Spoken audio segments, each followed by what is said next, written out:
Hello, everybody. Welcome to the Contractual Obligation Machine, episode number 670. I'm Brian Chaffin. And I'm Jeff Gamet, who, I'm contractually obligated to be here with Brian. Okay, this is really is actually the Context Machine. It is, yes, yeah. But I am contractually obligated to be here with that Brian guy. But check us out on our happy fun home, contextmachine.io. Yes, please do. This is you can you can read. Well, thanks for listening, everyone. We'll see you next month. I don't know. You can use contextmachine.io to reach out to us. You can find us on Mastodon at Context Machine or Blue Sky at contextmachine.bsky.social. Like we have, this is literally a brand new account. We delayed starting so I could create it. And we're going to talk about that a little bit more later. That's how good we are at procrastinating. Let's record a show. All right, but first we have to set up a new social media account. Then we both have to follow it. Yeah. Oh, and send me the logo. Right. We should. I apologize for how long it's been since we've done a show. I accept your apology. I traveled for 2 weeks. Jeff has had some, I don't know if you want to go into details, Jeff, but you've had some things that you've been dealing with. And it was frankly, I'll go into it. Yeah. It's because it's nothing scandalous. My dad tripped and fell, broke his hip. Yeah. Can you picture my dad out like skipping along? Do. Oh crap. Bam. Anyhow. So he tripped and fell, and he broke his hip. It's a fracture in his femur, and my dad's a tall guy, so he now has a 440 millimeter long titanium rod running through his femur. Wow. So yeah, tall guy. So there's been a lot of recovery and necessary 24-hour availability for care and support. So, and you're a very good man. That's accounted for my month for being there for him. Well, someone had to do it, right? Well, that's true. And of course, this has been incredibly stressful for my mom. So it's not just dad that's needing help and support through all of this; it's mom too. All right. And I was moving my mom out of her apartment into my little sister's apartment on her way to moving to Scotland. So that's what I was doing. That's going to be so cool for your mom. It will be. I think she's going to have so much fun in Scotland. I think she will. All right. I want to see your mom wearing like a little tartan beret and I think it'll just be wonderfully cute. All right, I'll get on that. Excellent. Let's see here. So we've got. Let's talk about the LG thing. That display. Yeah, let's talk about that display. Yeah. It's okay. So I found out about this when I told friend you. John Keat. No. It's when I told you because John Keat told me. Excuse me. I forgot. Time is not always linear. Yes. Thank you. I sit corrected. Thank you. So when Brian told me about the display, and my first thought was, I am really having a hard time being excited about new displays. But this one actually does look really compelling. This one is super compelling. So, first of all, how old is Apple's Pro Display XDR? Let's see what Mac Tracker says. It's 3 years old, right? Or 4 years old even? Time has become irrelevant for me. Let's see. Apple, I'm in Mac Tracker right now. Peripherals. Accessories. There's displays. Scroll to the bottom. Pro Display XDR. was released December 2019. Oh, wow. Okay, so it's 5 years old.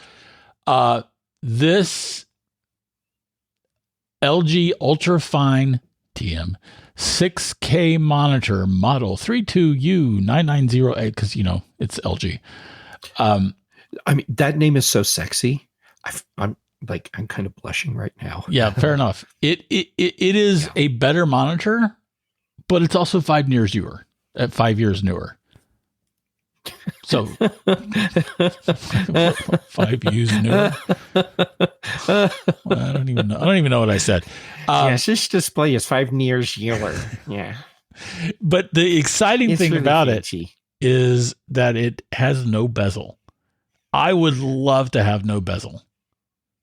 I would love to have 2 of these things with no bezel. Side by side.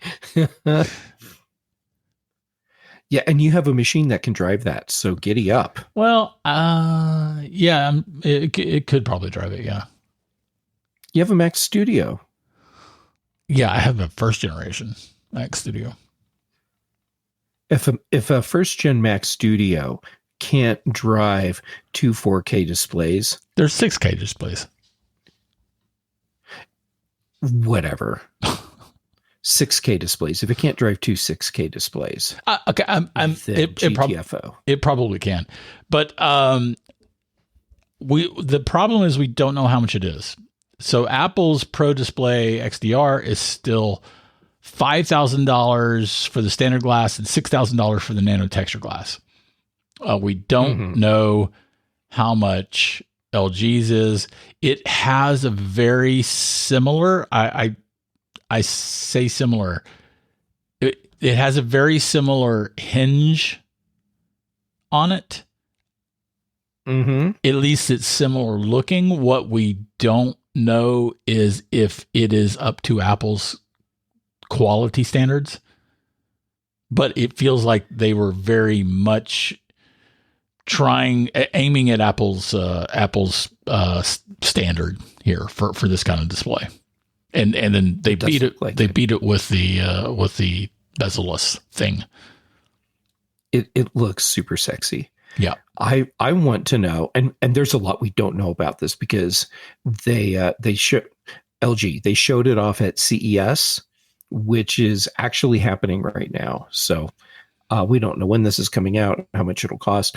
I want to know if it has Visa mount, because when I switched to doing that for my displays, put them on a big arm and clear up a bunch of desk space, I don't ever want a display that I just sit on my desk again. Yeah, I need to be able to put it on my Visa mount. I have been very jealous of your setup since you described it to me, and I've got 2 normal studio displays, which are, baller as can be, and I'm very jealous of your setup. And the resolution on my display, my single 34-inch curved display, is not quite 4K. Yeah, I wouldn't. I don't even have near the resolution that you have. I wouldn't settle for that kind of animal life, for sure. But no, I get it. I mean, I only recently started using indoor plumbing. But the fact that you have it on this arm and that there's no desktop footprint is super awesome, man. I agree. It changed everything for me, because once I did that, then I realized I can take things off my desk. And now my thing is, how much of the stuff that sits on my desk can be put on something that lifts it up off the desk? So there's the display arm. There, I have desk mounts for my speakers so that they're actually up off the desk. The my microphone, it's on that really cool boom arm, the blue compass. Right. Love that thing. Yeah. Thank you for sending that to me, by the way. That was super cool of you. I sent it? Seriously? Yeah. Huh. When and why did I do that? Yeah. You did that a couple years ago. I've had a stroke since then, man. That's true. You sent that to me before you had a stroke. Yeah. And I bet that's what induced my stroke. So, thanks, man. Thanks. Yeah, you're welcome. All right. So Brian and everyone else, here's the story about how I got that microphone arm. Just one day, I get a message from my friend Brian Chaffin. You may have heard of him, Brian, and he says, "Hey, there's something heading your way," and a couple days later, I have this box that shows up, and it's the Blue Compass boom arm for microphones. What? Why did I do that? I don't remember this. And I'm not playing it up for the yucks. You did it just to do it. Huh. There was like no special thing. It was just out of the blue. You said, "Hey, this is coming your way." That seems. But I didn't know what it was, and it shows up, and I'm like, "Holy crap, this is really nice. Thank you." That seems. But the awesome thing is, since you forgot about that, I got to thank you again for the first time just now. Oh, so that was kind of cool. You still managed to make it about me. Thank you. You have no idea how hard I worked to make that happen. Well, you're the best, and I'm glad that I sent it to you. And yay, I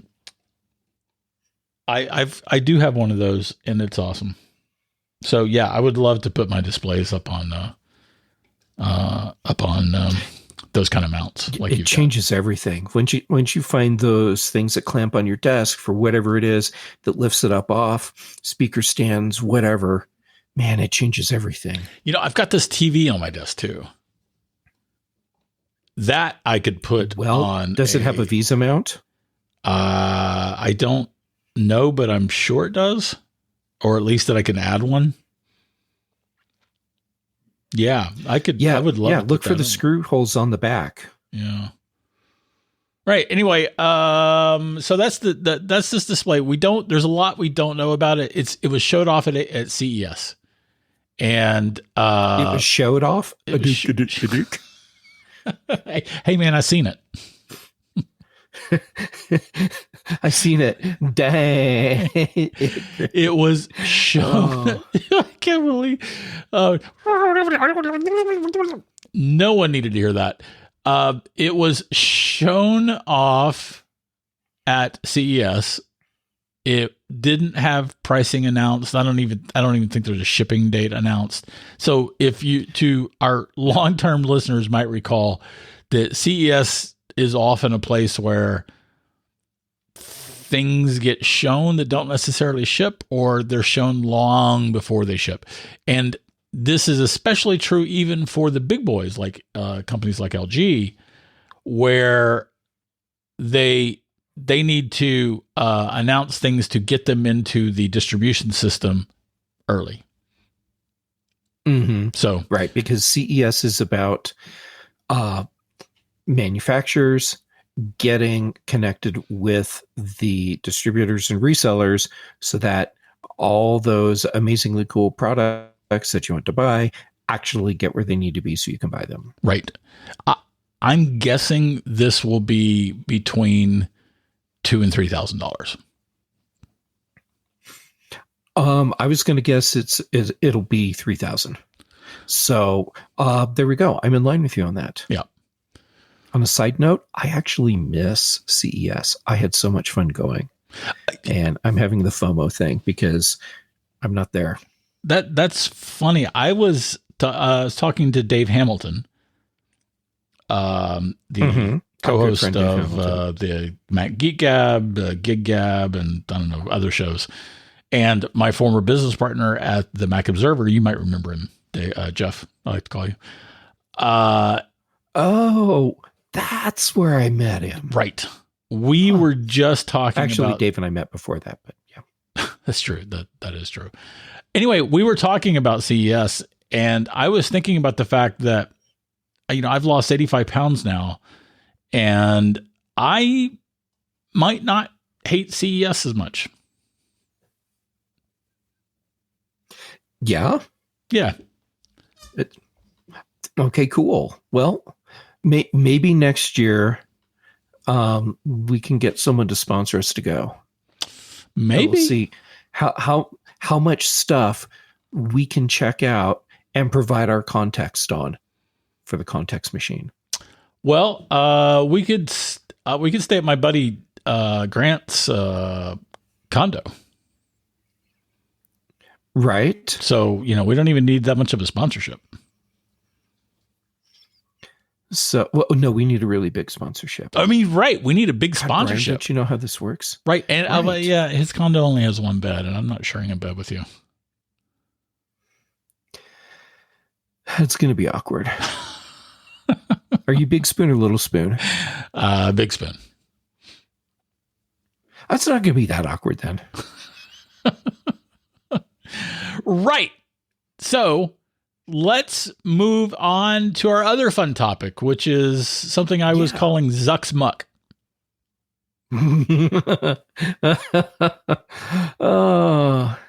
So I'm laughing to humor you. I've been very active on Threads. My author community is very, very strong on Threads. I've enjoyed Threads. I like Threads algorithm. That's, some people will say they don't want an algorithm. I have enjoyed Threads algorithm. And unfortunately, yes. Mm-hmm. Oh, I was going to just simply say that I have been working on being more active on Threads because I've noticed. I felt like I was, I was ignoring it for the wrong reasons. And so I thought I need to give it a shot. And so I've been more active, and like all of my Christmas, what's that thing? The Lego thing, the advent calendar. Holy crap. The Lego advent calendar. I made sure all my posts for that ended up on Threads as well. And yeah, so I've been making a real effort to be more active on Threads. Yes, you have been. Then Lizard Boy goes and screws it all up for us. Yes, he did exactly that. So the issue is that he has decided that truth doesn't matter. And I have a tremendous problem with that. As do I. He is doing two things. One, he is capitulating to the far right, to the world of MAGA, that demands that their lies be treated as truth. And he is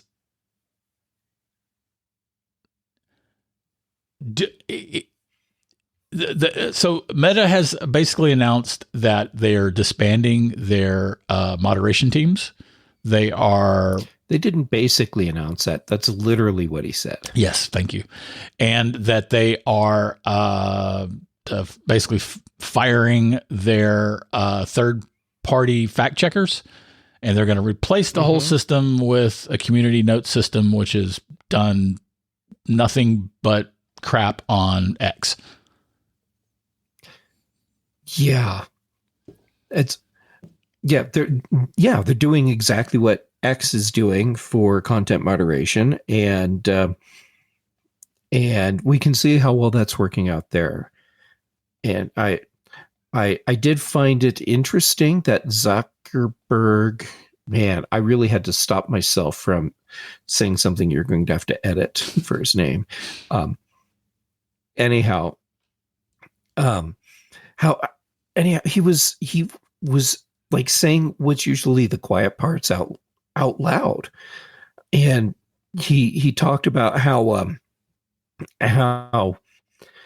he felt like what they're doing now is censorship and they need to end that, which is typically seen by a lot of people as doublespeak for people on the far right wanting to say things that are racist, bigoted, hateful, whatever.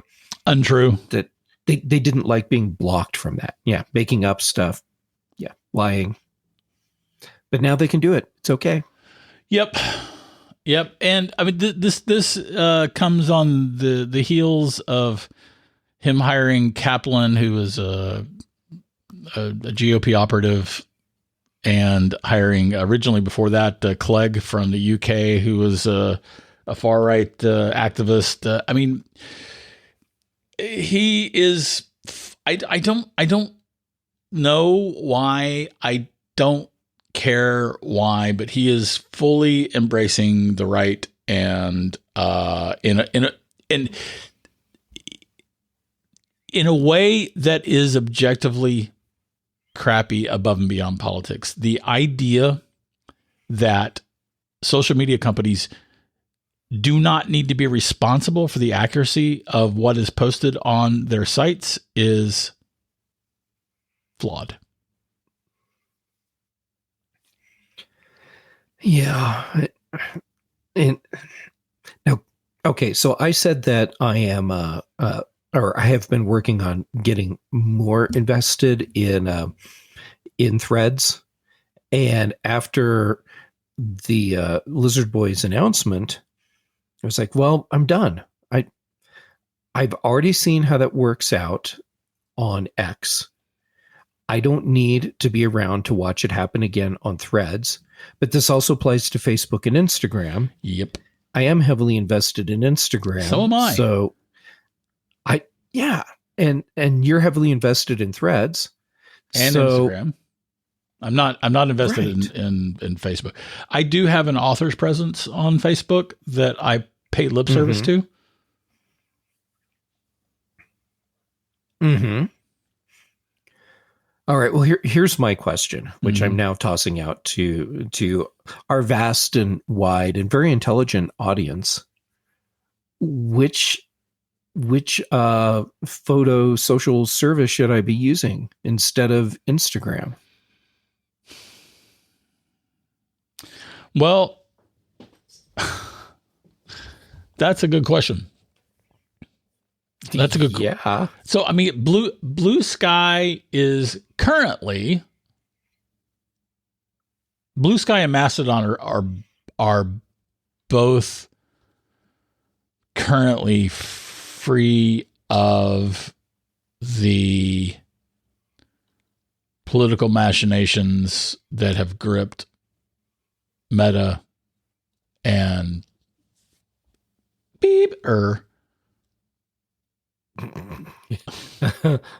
and will soon probably, I mean, and TikTok, I am among those who worries about China's ability to turn on shenanigans with their algorithm to, if war broke out, if once China attacks Taiwan, I would be shocked if TikTok did not turn on the spigot for spewing pro-Chinese propaganda at its users. The surprise to me would be if they didn't do it, not if they did do it.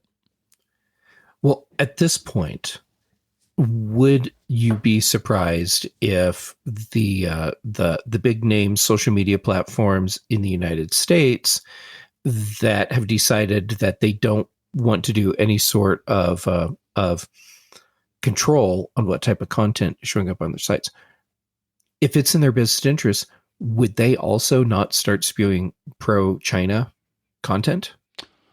Well, that's a good question. Raising it to the surface with their algorithms.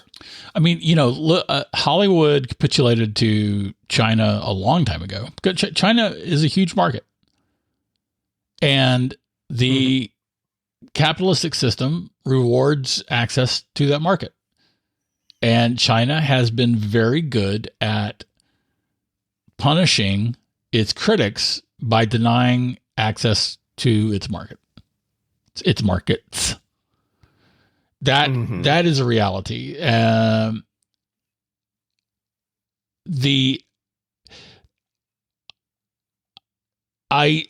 answer your question, I don't think the difference between TikTok and the other companies, the other social media companies, is that TikTok does have a Chinese owner. the other companies don't. Now, there are certainly problems with the other companies. For instance, Elon Musk is horribly conflicted, right? He needs access to China for Tesla. But at the same time, he also needs to suck at the U.S. government's teat in terms of SpaceX. So, it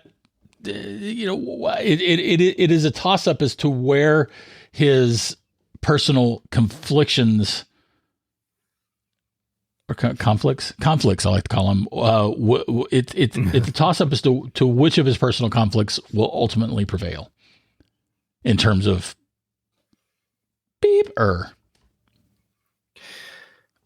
follow the money, and it will lead you down a path that ends at whatever benefits him financially the most.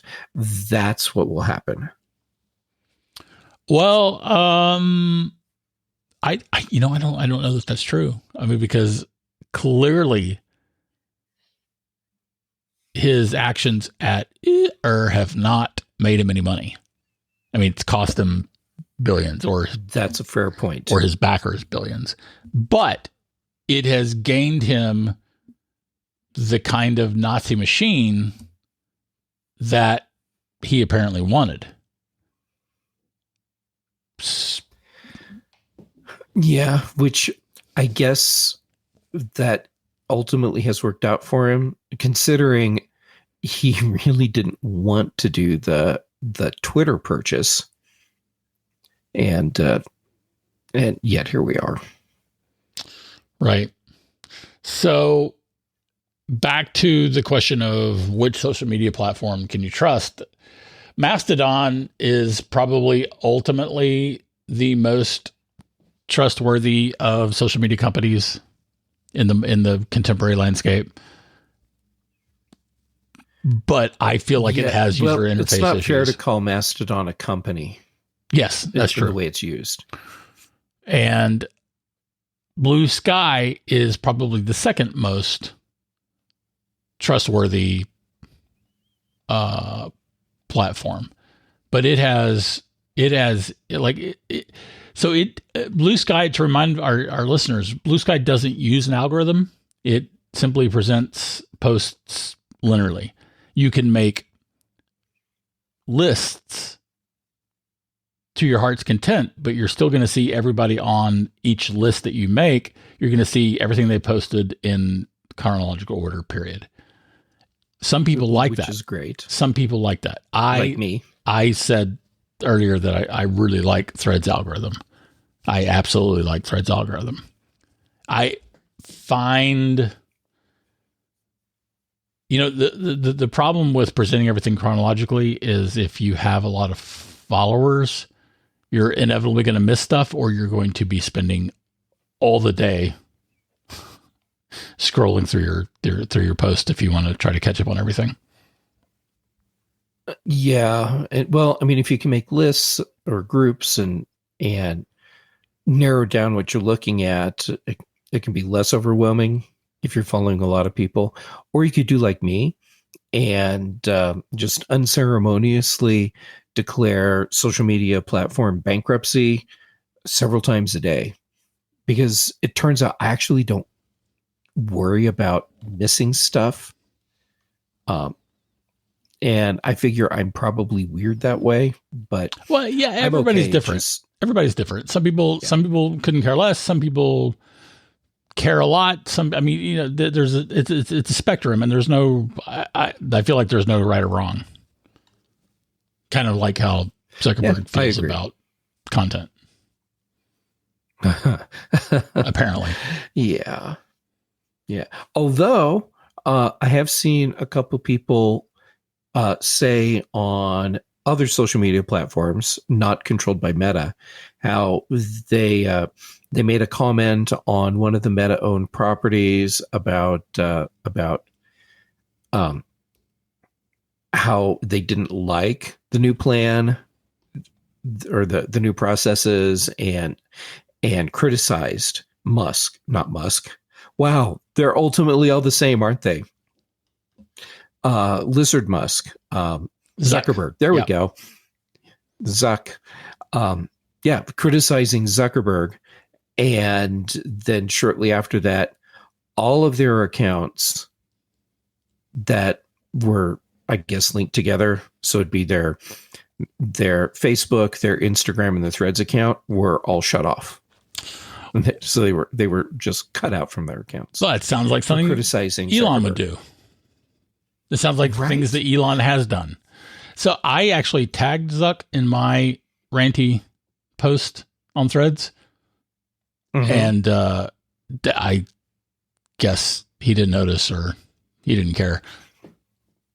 The algorithm hasn't caught you yet. Yeah, that's probably true. But you're on the lam. Yeah. So anyway, it's a fine mess we're in, and kind of sucks. It does. This is, I think, a hard time for businesses that rely on social media for a lot of their visibility. Yep. Because where can you go where you can feel confident that 3 months from now, the platform you're on isn't going to be a raging cesspool, but you'll also have the visibility that you want for your brand. Yep. That's true. So we don't have any answers. We do live in interesting times. No, we don't. We don't have any answers, unfortunately. And this has I'm going been... to try out Pixel Fed. What's that? I'm going to try out Pixel Fed, but I want to hear what other image social media or photo social media platforms. What's Pixel Fed? Think of it as an alternative to Instagram. Huh. Pixelfed.org? Huh. I think that's it. Explore plus share beautiful photos and videos. All right. Huh. But see, here's the problem with Pixel Fed. Yeah. Even someone like you who is deep in all of this technology and social media platforms, you just heard about Pixel Fed for the first time, and it's been around for at least a couple years, maybe longer. It's part of the Fediverse too. I'm seeing now that I've looked it up. Well, and how long until it's bought by a billionaire who then basically decides that he knows better than everybody else because he's a billionaire and he's got to make all the decisions. Right. This is why we can't have nice things, Brian. That is literally why we can't have nice things. It is literally why we can't have nice things. Right. Do you think we've alienated enough of our listeners yet? Frankly, if anyone is offended by what we had to say today, please stop following us. I mean, I don't care, but I also don't want you to be miserable listening to us. Yeah. Yeah. If you're just rage listening, put that rage into something more productive. Yep, for sure. For sure. All right. I think we should probably call it. I hear your parents calling. It's funny. Okay, so everyone, I'm actually at my parents' place right now, and I took over my dad's office, and it has these double French doors that come into the office, so glass. I can look out into the rest of the place. My mom has shuffled by and looked in twice. So, when you watch like morning news shows and their studio is right there on Times Square or whatever, and you see the public coming by and they kind of peek in to see what's going on in the show. That's basically my life today. That's fair. That's fair. I'm sorry. I was distracted by the fact, I just realized I have to make a Mason Truman PI account on Blue Sky too. And so you were talking about something that was not me. And so I was distracted. I know. By thinking about I what I need apologize. to do. Yeah. Yeah. Thank you. Let me spin it back around. So Brian, I can't wait for you to set up a Mason PI Mason Truman Blue Sky PI account so that I can follow it. Thank you. Excellent. Excellent. I'm gonna pull the ripcord. I'm gonna pull the ripcord right now. All right, Jeff. As much as it pains me to say, that is this week's Context Machine. If you have anything to add, comment. Are you sure that was the painful part? Yes, or question. Okay. You can write us at contextmachinepodcast@gmail.com. Our BAM is provided by Cashfly. We appreciate that. The bass is by Dr. Boom. We love Dr. Boom. Recorded just for this show. And where are you, by the way? You're Jay Gamut, aren't you? Some places. I am. All the social medias, Mastodon, and right now Instagram. I'm done posting on Threads, but I'll make sure that I'm getting stuff posted on Blue Sky. You know, if the Zuckmeister abandons this course of action, which I think there's no blob's chance in hell of happening, I would stay on Threads. But I'm probably gone. Yeah. It's super frustrating.